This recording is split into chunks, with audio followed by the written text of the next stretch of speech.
2 students were murdered, more than a dozen wounded, and today we know the names of those who were killed. Bailey Holt and Preston Cope, both of them just 15 years old. Yeah, last night students and families gathered for a vigil to remember the victims. Our Nick Valencia is in Benton, Kentucky. And Nick, I understand you just spoke to the friend of one of those killed. I did, John. I spoke to Johanna Davis, who's a 15-year-old girl here in this community. She's going through what everyone else here is going through, just trying to process exactly what happened here about 24 hours ago. Miss Davis told me that one of her best friends is Bailey Holt, and she's a 15-year-old girl who died here at the scene yesterday morning. She was telling me that it was just that morning that she had communicated with Bailey over Snapchat. They have these things on Snapchat called streaks. You message people every day to try to keep your streak going, and that's exactly what they were doing yesterday, just like a typical day. And it wasn't until later that morning that she realized it was Bailey that was the one that was killed here at the school.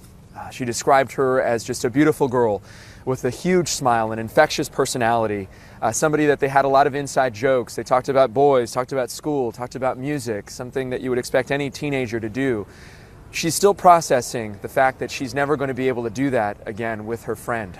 She says that she's very close to the family, and she knew also the other boy as well who was killed here, 15-year-old Preston Cope.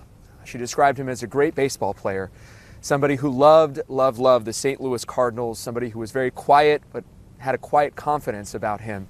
She said that it's a bit surreal to see everyone here on those stretchers, the news, the coverage, because all of those affected, she says, were part of her class, the class of 2020, all of them here, members of this very small, tight-knit community. John, Poppy.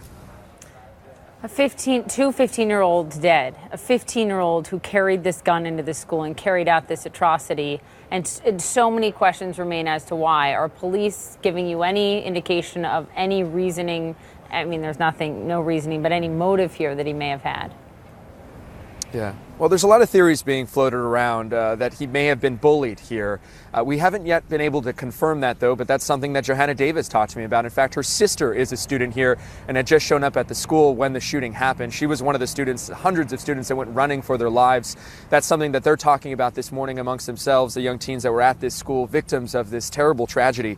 As for the 15-year-old, we still don't know yet whether or not he's going to be charged as an adult. We know that the governor here of the state of the Commonwealth of Kentucky has suggested murder charges, attempted murder charges, but it's still an outstanding question of whether or not he's going to be charged as an adult. The motive at this point, officially anyway, Poppy, it's still unclear.